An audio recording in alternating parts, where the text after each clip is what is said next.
selagi kita masih kuat ngapain? Kita masih kuat kok. Ini berarti tapi masih lambat sekali Gus, itu banyak yang masih belum terjangkau Gus. Iya, kita akan terus percepat itu. Ya. Meski tidak ditetapkan sebagai bencana nasional dengan segala pertimbangan, penilaian dan evaluasi dari pemerintah pusat, Gubernur Aceh dengan cepat menghimpun bantuan internasional, mulai dari bantuan logistik dan obat-obat.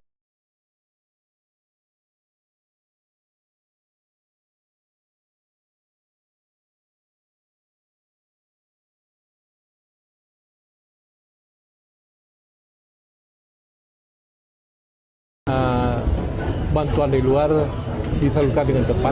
Contohnya ada dari bantuan dari Kuala Lumpur, Malaysia, juga dengan doktor obat-obatan. Jadi tersalur semuanya dan bahkan tidak cukup. Dan mereka dalam beberapa hari ini, hari Rabu, saya rasa dia akan datang dan membawa obat sebanyak 3 ton lagi. Dan bersama banyak doktor-doktor yang akan datang ke Aceh. Jadi Aceh bisa menerima bantuan dari luar ya Pak? Saya rasa dia ada larangan. Tidak ada larangan. Berarti tidak Ya, ada saya intervensi sah ya, saja. Tidak ada, mana ada.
Untuk pengiriman logistik melalui jalur sungai.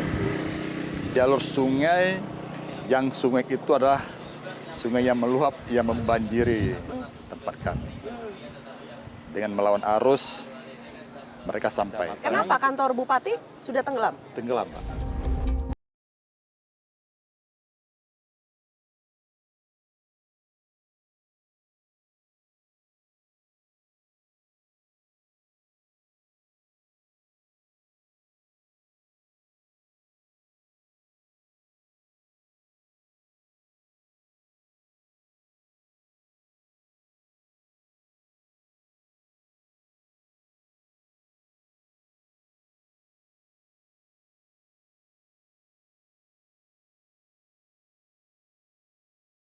Kalau kondisi pengungsi sendiri Bapak tinjau dalam beberapa hari terakhir nih Pak, gimana? Ya, membimbangkan. Merah mati bukan mati banjir, mati kelaparan.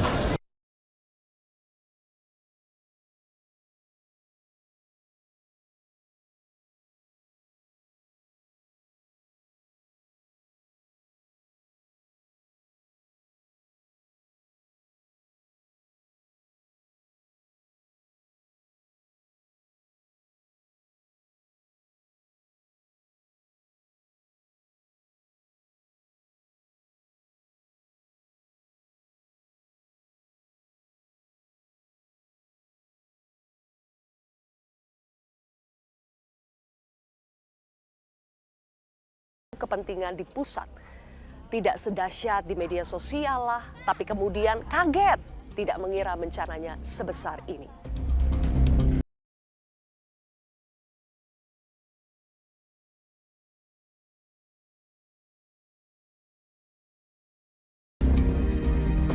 Belum lagi komentar soal bukti-bukti kayu gelondongan dari seorang direktur jenderal di Kementerian Kehutanan yang seolah menampik dugaan deforestasi alias penggundulan hutan sebagai salah satu faktor penyebab bencana Sumatera. Yang ditunggu adalah aksi nyata, cepat tanggap, dan jangan lupa empati. Tidak hanya bantuan material untuk pulih, penyintas bencana juga butuh dukungan moral. Inilah kontroversi selengkapnya. Sumatera butuh kita. Bersama saya, Zilvia Iskandar.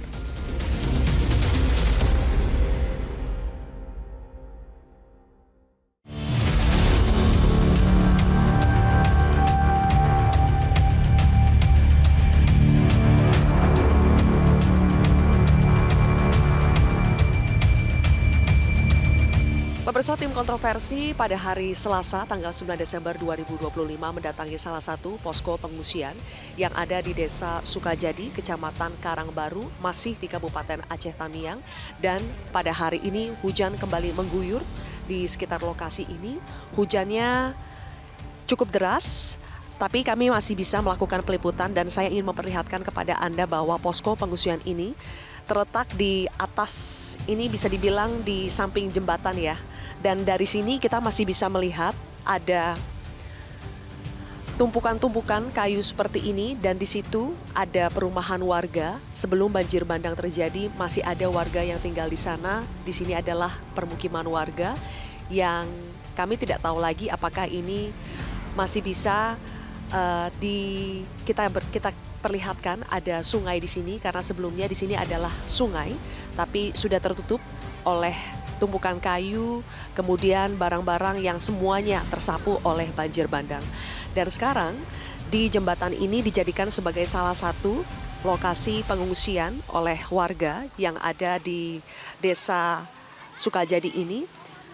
Ini adalah kondisi salah satu posko. Kita bisa melihat bahwa di sini sudah ada bantuan-bantuan yang diberikan oleh masyarakat dan juga pemerintah. Di sini sudah ada tumpukan-tumpukan kardus berisi makanan, kemudian juga minuman, dan ada juga pakaian-pakaian yang diberikan kepada para pengungsi. Selamat pagi Ibu, Kakak, Bapak, izin kami dari Metro TV izin meliput. Kakak izin dengan kakak siapa? Kakak Yanti, Bu. Kakak Yanti sudah berapa hari tinggal di sini, Kakak? Sudah setengah bulan. Masih ingat Kakak ini hari apa? Ini hari Sudah tidak ingat lagi Kakak ya? hari Selasa ya. Sudah lama ya Kakak tinggal di sini ya. Kakak sekarang lagi ngapain ini? Nyusun untuk membagi ke masyarakat bantuan. Jadi bantuan ini datang dari mana saja, Kakak? Dari semua wilayah, ada Medan, dari Pekanbaru, dari Banda, dari Langsa, semua ada bagi kami lah kemari. Alhamdulillah ya. Jadi bantuannya sudah banyak ya Kakak? Ada air mineral, ada minyak goreng, Ada sikat gigi, ada odol, ada minuman, ada beras, ada supermie. Alhamdulillah udah banyak. Sebelumnya gimana Kakak? Sebelumnya apakah bantuan sebanyak ini atau baru di hari keberapa bantuannya banyak datang? Sebelumnya kami sempat mengalami kelaparan. Selama 3 hari kami kelaparan. Setelah 3 hari normal, perjalanan dari Medan ke Aceh normal. Alhamdulillah hari kelima kami baru memasuki bantuan. Listrik bagaimana Kakak? Sudah ada? Listrik 10 hari belakangan kemarin kami sempat kegelapan. Sekarang kami udah alhamdulillah udah ada mesin genset. Oke, bagaimana kehidupan selama di pengungsian Kakak? Apa yang masih kurang? Ya kami kekurangan MCK itu, habis itu ya fasilitas tidur kami ini Kak, tikar seperti itu kan. Ya seperti inilah keadaan kami tidurnya. Apa adanya kami, dengan alas-alas apa adanya lah kami tidur. Yang pasti untuk kebutuhan MCK-nya masih kurang ya Kakak ya. Jadi kalau untuk ibu, bayi, balita itu apa yang kurang Kakak? Yang kurang kalau bayi balita apa ya? Itu bayi balita Bu, tempat tidur. Kasihan kan dia dingin, tempat tidur. Seperti apa lagi ya kayak bayi kemarin ya? Pempes, seperti itulah perlengkapan bayi itulah kan, makanan bayi, ya, susu.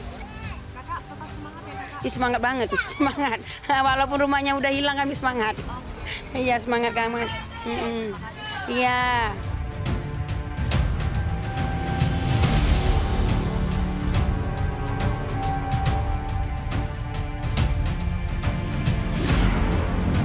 Assalamualaikum, dengan Ibu siapa Bu?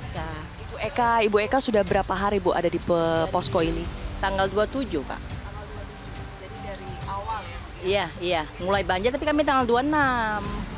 Air naik tanggal 26, 27 yang besar-besarnya air. Mulainya itulah terus kami di sini sampai sekarang. Ibu, selama hidup di pengungsian, bagaimana keadaannya Bu? Apakah masih ada yang dibutuhkan Ibu, bantuan-bantuan yang dibutuhkan? Butuhkan ya banyak sebenarnya Kak. Cuman alhamdulillah bantuan kan nggak putus-putus. Jadi kami udah nggak ada kekurangan lah. Kami udah berapa kali pindah Kak? Ada 3 kali pindah. Ini yang terakhir, memang tempat yang tertinggi di sini. Tapi kalau hujan, ini kan lagi hujan, bocor-bocor juga ya? Bocor sebenarnya semua. Dan memang kalau tenda besar kan nggak cukup. Jadi kami beli sendirilah ini. Bisa dipajak kan di pasar udah buka. Jadi kami belilah dipajang. Sebelumnya Ibu kerja apa? Kami jualan. Jualan sarapan sama jualan sarapan lah. Saya usaha dulu lah yang penting kan Kak. Bisa kami maju lah ya. Itu yang utama. Bismillah. Kayaknya udah lewat stresnya nih. Lebih ke apa? Sebetulnya kalau dibawa kali ya makin stres. Nah, karena memang udah nggak tahu lagi, apalagi mau dikerjain pun nggak tahu lagi Kak. Memang udah nggak ada lagi. Bawa happy ya. Nanti kalau kita pikir kali stres pula kita, ya kan? Iya. Setelah dari posko pengungsian, kami di sini juga melihat ada tenda yang isinya adalah pakaian-pakaian yang sepertinya adalah pakaian-pakaian bekas yang disumbangkan kepada korban pengungsi di sini. Halo semuanya. Lagi ngapain ini? Lagi ngapain? Oh, ini baju-baju sumbangan ya? Oh, lagi milih-milih baju? Udah dapat bajunya? Kok kamu pakai baju kerudung? Ya ampun, nggak ada baju lain. Ini anak-anak rumahnya di mana sih? Di bawah jembatan itu ya? Anyut. Itu ada perumahan, terus ada sungai juga bukan sih di bawah? Sungai ya? Oh, berarti ikut hanyut. Kalian udah pindah berapa tempat? 4 kali pindah-pindah. Tenggelam semua. Oke. Terus nggak sempat bawa baju apapun? Baju dipakai aja gitu. Iya, jadi udah dapat baju-bajunya.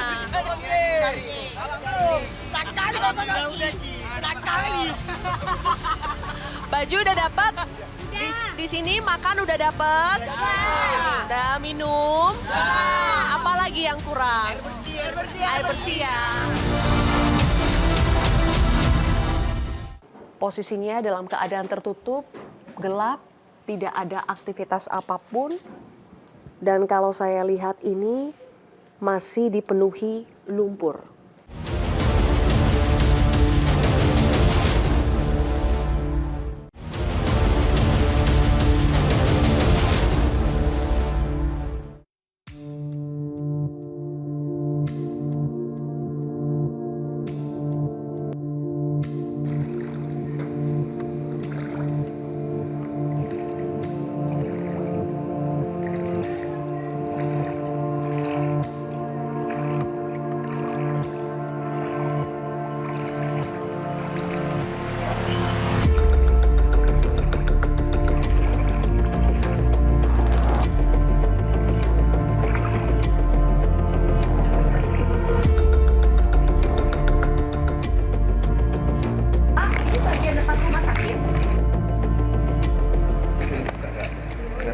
Baru dilansir yang bisa mayat tadi kan.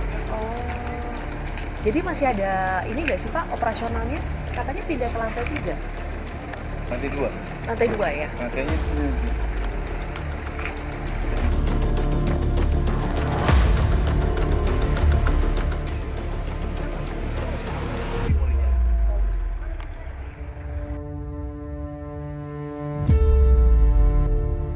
Sekarang tim kontroversi menuju ke Rumah Sakit Umum Daerah Aceh Tamiang yang bisa Anda lihat di sini pemirsa bahwa akses untuk menuju ke sini masih sulit, masih ada lumpur-lumpur tebal yang ada di sini dan sepanjang perjalanan kami juga melihat banyak mobil-mobil yang terparkir seperti ini.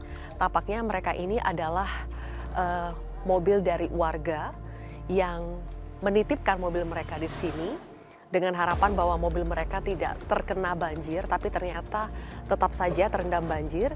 Dan aktivitas di rumah sakit di sini masih gelap gulita ya. Jadi ini adalah salah satu poli di RSUD Aceh Tamiang. Posisinya dalam keadaan tertutup, gelap, tidak ada aktivitas apapun. Dan kalau saya lihat ini masih dipenuhi lumpur. Lumpur tebal masih menutupi poli yang ada di RSUD ini, dan sebetulnya ini adalah gambaran yang kami lihat sepanjang kami datang ke RSUD ini. Tidak ada aktivitas apapun, lumpuh. Jadi Anda bisa bayangkan kalau fasilitas vital seperti ini, rumah sakit yang biasanya memberikan pelayanan kesehatan kepada masyarakat saja lumpuh. Jadi bagi warga korban dari banjir bandang maupun longsor yang membutuhkan pertolongan medis pastinya akan sangat kesulitan karena objek vital seperti ini saja sudah lumpuh. Meskipun informasi yang kami dapatkan adalah setelah 2 pekan, bayangkan setelah 2 pekan, baru ada listrik yang dialiri di rumah sakit ini. Jadi ada bantuan genset yang diberikan ke rumah sakit ini, tapi yang kami lihat baru ada penerangan itu di bagian IGD. Sementara untuk polinya karena memang tidak ada aktivitas, semua operasional sudah lumpuh, dihentikan, dan pasien-pasien juga sudah dipindahkan. Makanya untuk di bagian IGD ini tidak ada listrik atau penerangan sama sekali. Mobil-mobil ambulans kami lihat juga terparkir begitu saja di depan rumah sakit. Pastinya tidak ada pasien lagi ya.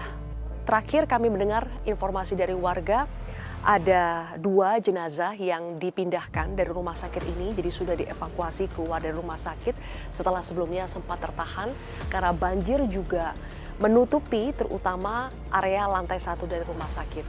Jadi operasional semuanya lumpuh, pasien-pasien banyak yang tertahan, tapi menurut penuturan dari Bupati Aceh Tamiang bahwa sebagian pasien, kurang lebih ada belasan pasien yang sudah dikembalikan kepada pihak keluarga sebelum banjir benar-benar melumpuhkan rumah sakit ini. Kemudian pada hari Minggu 7 Desember juga petugas gabungan dari TNI, kemudian juga dari BPBD dan warga membantu untuk membersihkan. Ada ruangan IGD rumah sakit yang sudah dibersihkan dan di situ kami lihat sudah terang. Dan di sini aktivitas kami ingin menunjukkan bahwa ada warga yang sedang berusaha untuk memindahkan mobilnya. Jalanannya masih seperti ini, lumpurnya masih tebal. Jadi kalau ke sini memang harus pakai sepatu boot ya. Abang lagi ngapain ini, Bang?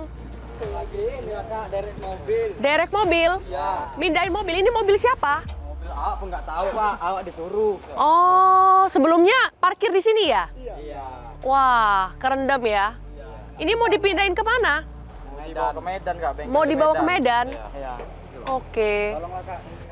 Iya. Jadi banyak sekali mobil-mobil yang masih terparkir di area rumah sakit. Sepertinya tidak sempat ya. Tidak sempat untuk menyelamatkan diri. Tadi juga ada warga yang mengatakan sebetulnya dia sengaja memarkirkan mobilnya di sini dengan harapan area ini tidak kena banjir. Tapi ternyata tetap saja semuanya di sini lumpuh, terserang oleh tidak ada satupun area di sini yang tidak kena banjir bandang. Saya ingin menunjukkan kepada Anda area IGD dari Rumah Sakit Aceh Tamiang yang kami lihat sudah dibersihkan. Kita akan coba ke sana.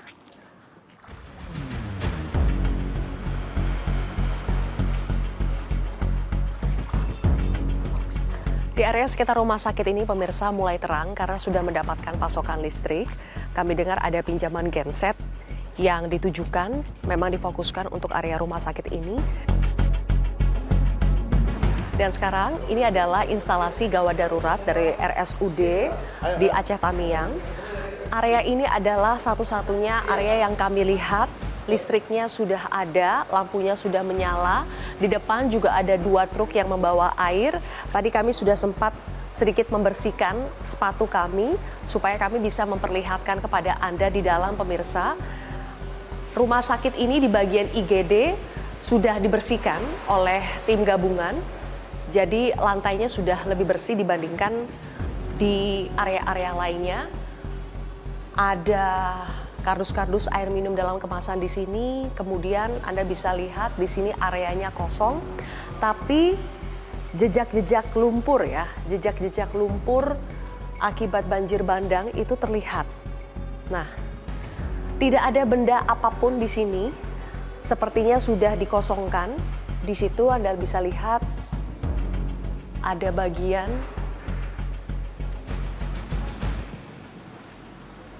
nah, jadi kelihatan ya di sini lumpur-lumpur masuk sampai ke dalam jejak-jejaknya. Benda-bendanya sudah sebagian sempat diungsikan, tapi sebagian lainnya seperti yang kita lihat di luar tadi juga banyak yang berserakan. Untuk lantai 1 di IGD ini sudah cukup bersih dan informasinya memang dari pemerintah Kabupaten Aceh Tamiang berusaha supaya rumah sakit ini bisa secepat mungkin bisa beroperasi kembali setelah 2 minggu lumpuh. Pasien-pasien semuanya sudah dipulangkan, dipindahkan. Di sini Anda bisa lihat ya, masih ada sisa-sisanya. Tapi untuk semua barang, meja, kursi, ranjang, alat-alat medis, semuanya sudah tidak ada, sudah dipindahkan sepertinya.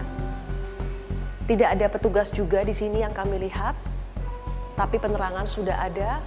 Mudah-mudahan rumah sakit ini bisa cepat beroperasi kembali, entah itu untuk melayani masyarakat atau mungkin akan beralih fungsi menjadi posko pengungsian untuk sementara waktu. Yang jelas rumah sakit ini punya kapasitas yang cukup besar untuk bisa menampung masyarakat, dan kita berharap semoga dalam beberapa hari ke depan setelah listrik juga sudah ada, rumah sakit ini sedikit demi sedikit bisa kembali beroperasi dan melayani kebutuhan masyarakat.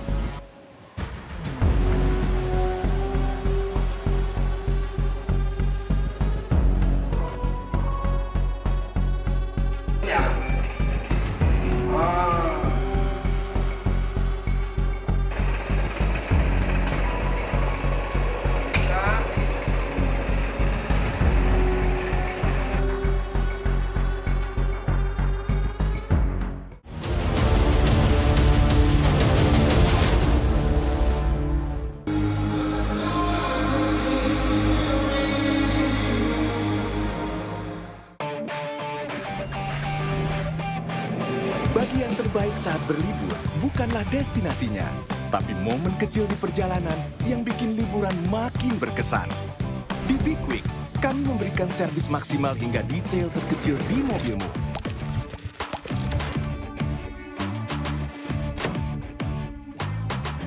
Jadi kamu bisa menikmati setiap momen kecil selama perjalanan. Be Quick, ini baru bengkel. SA Change Cigar, Cacao and Purple. For the love of quality and taste, aromas in harmony. Change Cigar, Cacao, Purple. SA, love yourself. Telinga gatal? Telinga kotor? Jangan dikorek. Teteskan Vital Ear Oil sebagai obat tetes antiseptik rongga telinga Anda. Vital Ear Oil diproduksi oleh Medicon. Vino G-nya apa?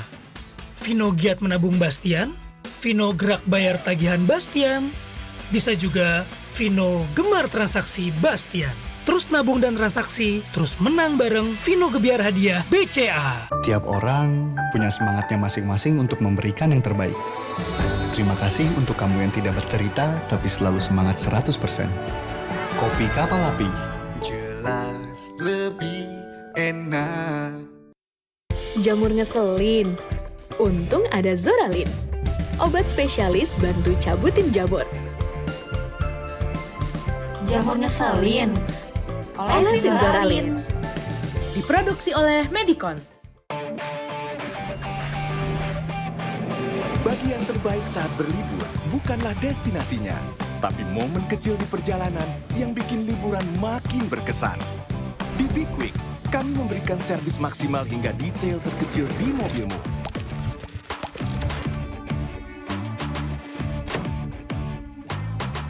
Jadi kamu bisa menikmati setiap momen kecil selama perjalanan. Big Quick, ini baru bengkel. Minyak kayu putih cap gajah telah melayani keluarga Indonesia sejak 1949. Minyak kayu putih cap gajah diproduksi secara higienis oleh mesin-mesin berteknologi tinggi. Terbuat dari bahan alami, tidak menggunakan zat warna atau bahan kimia, sehingga minyak kayu putih cap gajah aman untuk keluarga Anda. Minyak kayu putih cap gajah, persembahan untuk keluarga Indonesia. Malam ini, Midnight Live hadir lagi membawa kabar yang sedang panas diperbincangkan.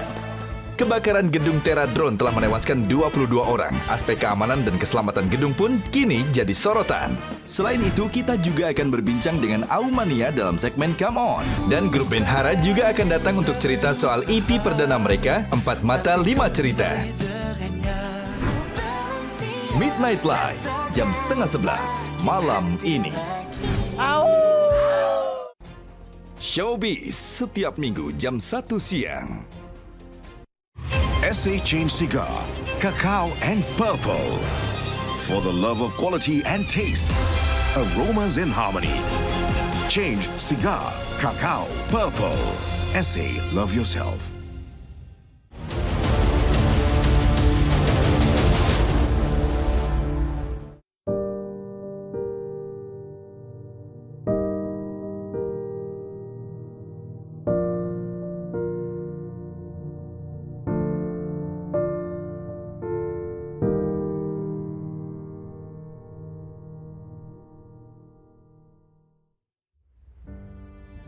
Selamat sore, Bapak Bupati Aceh Tamiang. Selamat sore. Selamat sore, Irjen Pol Purnawirawan, Bapak Armia Fahmi. Pak Fahmi, kami tim kontroversi datang langsung ke Aceh Tamiang ingin melihat Pak setelah 2 minggu bencana banjir bandang dan juga longsor melanda wilayah Sumatera. Salah satu kabupaten yang katanya terdampak paling parah adalah di wilayah Pak Fahmi. Bagaimana setelah 2 minggu penanganan korban yang ada di sini, Pak?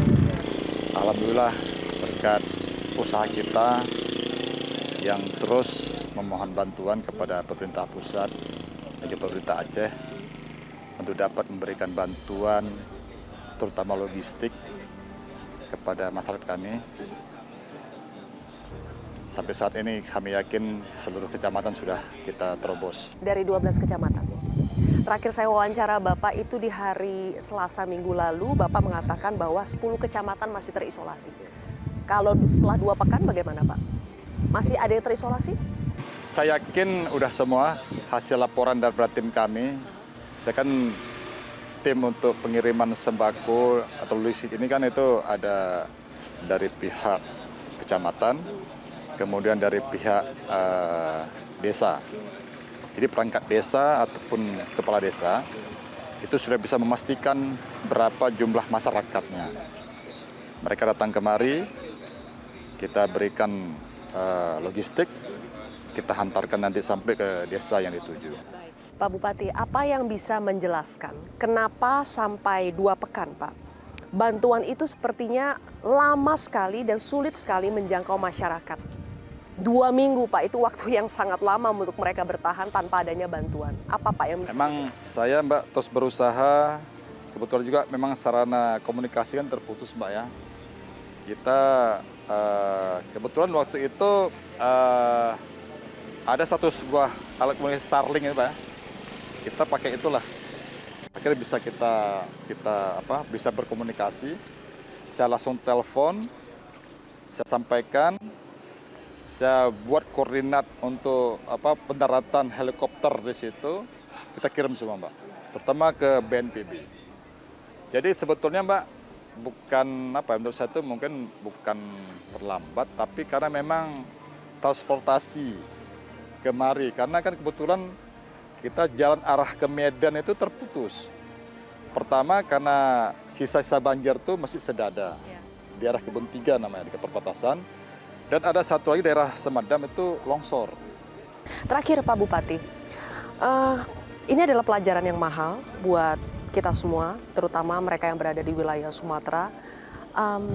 Dan kemungkinan ke depan akan ada saja bencana-bencana karena faktor cuaca ekstrim, kemudian juga karena badai senyar dan sebagainya.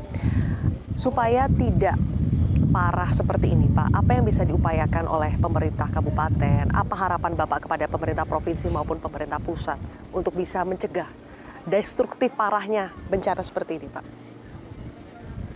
Saya memang sudah membuat perencanaan, Mbak, kan. Sebetulnya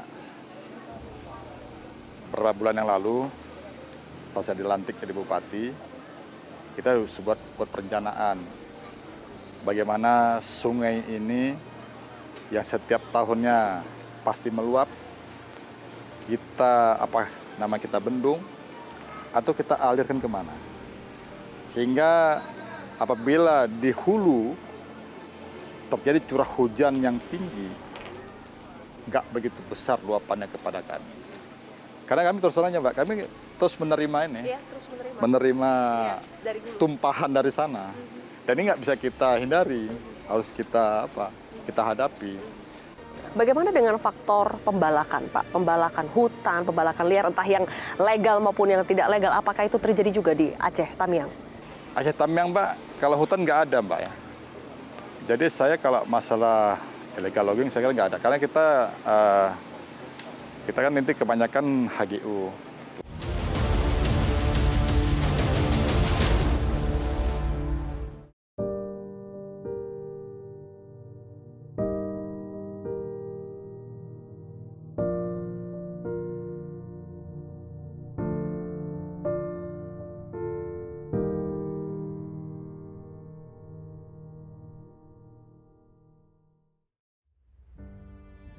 Selamat sore, Bapak Bupati Aceh Tamiang. Selamat sore. Selamat sore, Irjen Pol Purnawirawan, Bapak Armia Fahmi.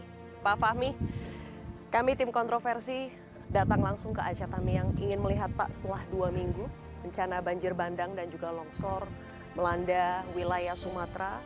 Salah satu kabupaten yang katanya terdampak paling parah adalah di wilayah Pak Fahmi. Bagaimana setelah 2 minggu penanganan korban yang ada di sini, Pak? Alhamdulillah, berkat usaha kita yang terus memohon bantuan kepada pemerintah pusat dan juga pemerintah Aceh untuk dapat memberikan bantuan terutama logistik kepada masyarakat kami. Sampai saat ini kami yakin seluruh kecamatan sudah kita terobos. Dari 12 kecamatan. Terakhir saya wawancara Bapak itu di hari Selasa minggu lalu, Bapak mengatakan bahwa 10 kecamatan masih terisolasi. Kalau setelah 2 pekan bagaimana, Pak? Masih ada yang terisolasi? Saya yakin udah semua hasil laporan dari tim kami.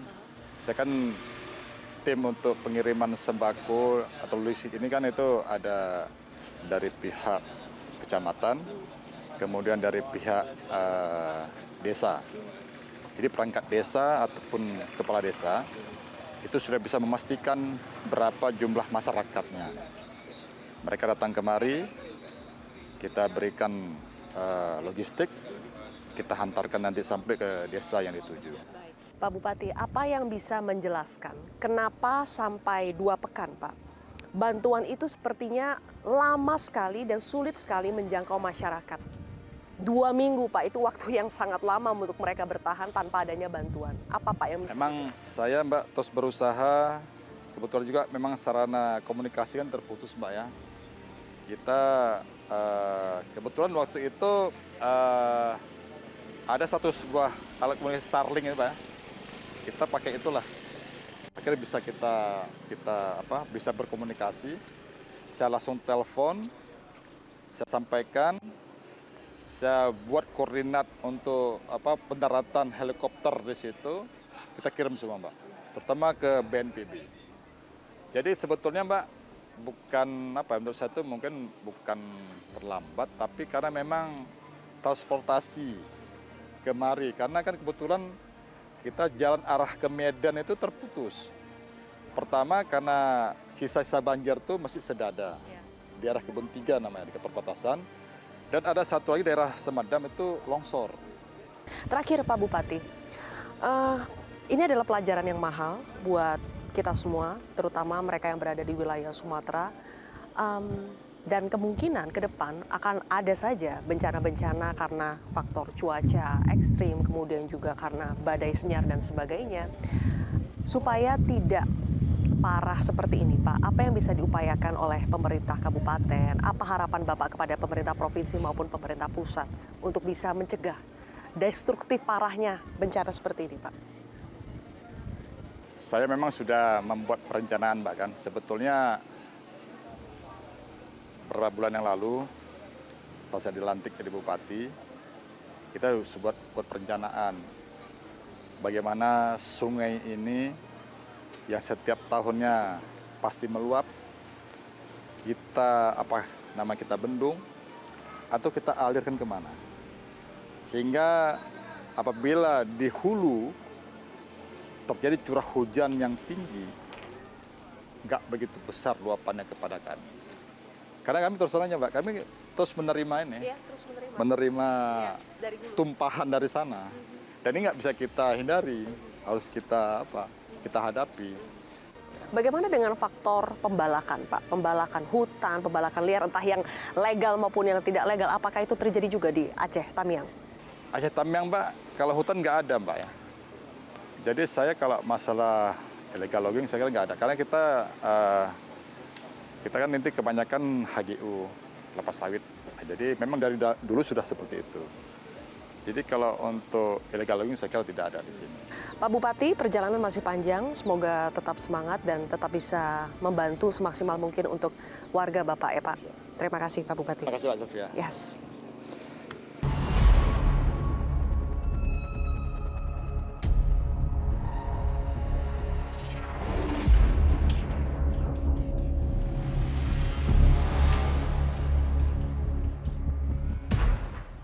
Hutan digundul, rakyat terpukul.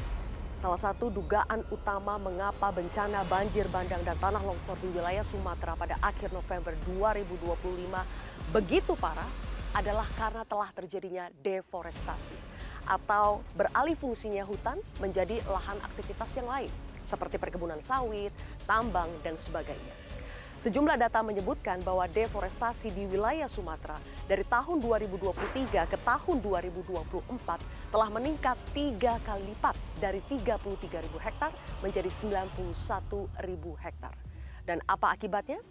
Seperti yang Anda lihat pemirsa, ini adalah lokasi yang sempat viral di media sosial karena banyak sekali tumpukan kayu berbagai ukuran. Yang jelas kami melihat ada kayu-kayu gelondongan yang sangat besar, diameternya di lokasi Tanjung Karang, Kecamatan Karangbaru, Kabupaten Aceh Tamiang, Provinsi Aceh.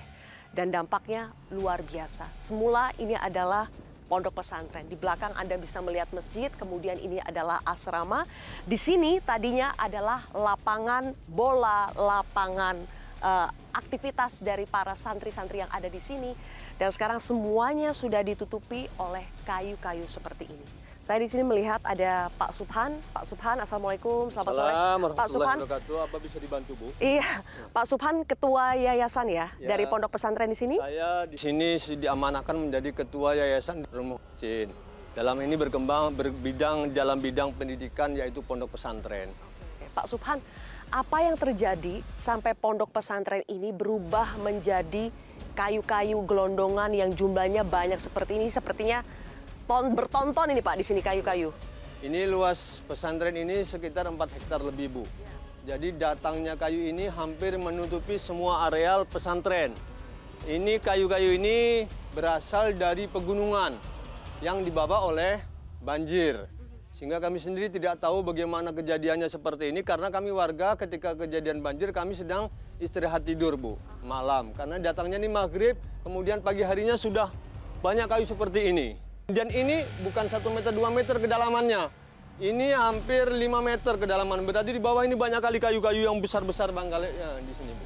Ini kayunya besar sekali ya, Pak ya? Iya, kayu-kayu ini memang dibawa oleh banjir, Bu, dari pegunungan di sana, Bu. Kemudian saya lihat juga, Pak, di atap situ, ya, itu bekas lumpur. Apakah airnya nyampe sampai situ, Pak? Air kedalamannya di sini, Bu, sampai hampir 10 meter, Bu. Itu 1 meter lagi sampai ke atap itu, Bu. Yang atap ini, Bu. Jadi 1 meter lagi sudah mengenai lantai 2. yang biasanya memang tidak pernah terjadi banjir seperti ini. Iya, sekarang santri-santrinya di mana, Pak? Santri-santrinya kemarin waktu banjir bandang kami ungsikan di tempat yang paling tinggi di rumah-rumah warga. Dan alhamdulillah setelah surut mereka diambil kembali oleh orang tuanya semuanya. Kami punya santri sekitar kemarin 200 orang yang kita selamatkan, Bu. Dan alhamdulillah tidak ada yang jadi korban. Semuanya kita selamatkan, alhamdulillah. Dan mereka sekarang sudah di rumah orang tuanya masing-masing dengan selamat. Pak Subhan, tapi di sini kami dari tadi mencium ada bau-bau yang tidak sedap. Ini apa ya, Pak? Apakah hewan ternak atau mungkin diduga ada jasad manusia atau bagaimana, Pak? Bisa jadi ini mungkin karena banjir bandang, biasanya itu kan banyak ternak yang, ya maaf, ternak seperti ayam, kemudian lembu, kemudian lagi kambing, itu terbawa oleh air dan mungkin banyak bangkai-bangkainya di sini. Ya, nggak tahu wallahu a'lam bishawab, mungkin barangkali juga ada korban manusia di dalam, kami tidak tahu. Ya, karena mungkin ini terlalu dalam sehingga kita memang untuk mendeteksi itu kan kami nggak ada kemampuan untuk itu. Ya. Karena baunya menyengat sekali memang, Bu. Baunya ini memang menyengat sekali. Selama ini berarti sudah 2 pekan ya, Pak? Iya. 2 pekan, listrik sudah kembali menyalakah? Sampai detik ini listrik belum ada. Bisa saksikan bapak-bapak semuanya itu memang belum ada lampu, belum ada yang menyala.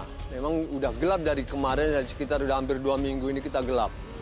Nah, kemudian air bersih pun kami warga di sini, Bu, terutama di sekitar pesantren sini tidak bisa menikmati air bersih, belum ada sampai hari ini. Oke, tapi bantuan makanan, Alhamdulillah, minuman? dengan izin Allah bantuan sudah mulai mengalir dan warga sudah mulai tertolong dengan bantuan-bantuan itu. Seperti sembako, alhamdulillah sudah mencukupi. Kemudian alat-alat masak juga ada sebagian. Kemudian tempat tidur seperti kasur ya sudah ada sebagian dibantu oleh para donatur. Terima kasih. Terima kasih Pak Subhan. Kalau begitu mudah-mudahan semakin banyak bantuan yang datang, Pak. Terima kasih, Bu. Dan yang paling cepat juga semoga ini kita punya cara untuk bisa mengangkut kayu-kayu ini, memindahkan kayu-kayu ini, entah bagaimana caranya dan berapa lama waktu yang dibutuhkan, tapi mudah-mudahan bisa semuanya dikerjakan. Terima kasih Pak Subhan. Tetap semangat Pak Subhan. Semangat, insya Allah, Bu. Mohon doanya. Pemirsa, ibarat maraton, pekerjaan untuk bisa memulihkan wilayah Sumatera adalah pekerjaan yang sangat panjang, membutuhkan waktu dan tenaga yang begitu besar. Pemerintah, negara diharapkan hadir tidak hanya singgah di garis start, tetapi juga bisa menolong warga sampai di garis finish. Saya Zilvia Iskandar pamit undur diri. Terima kasih telah menyaksikan Kontroversi.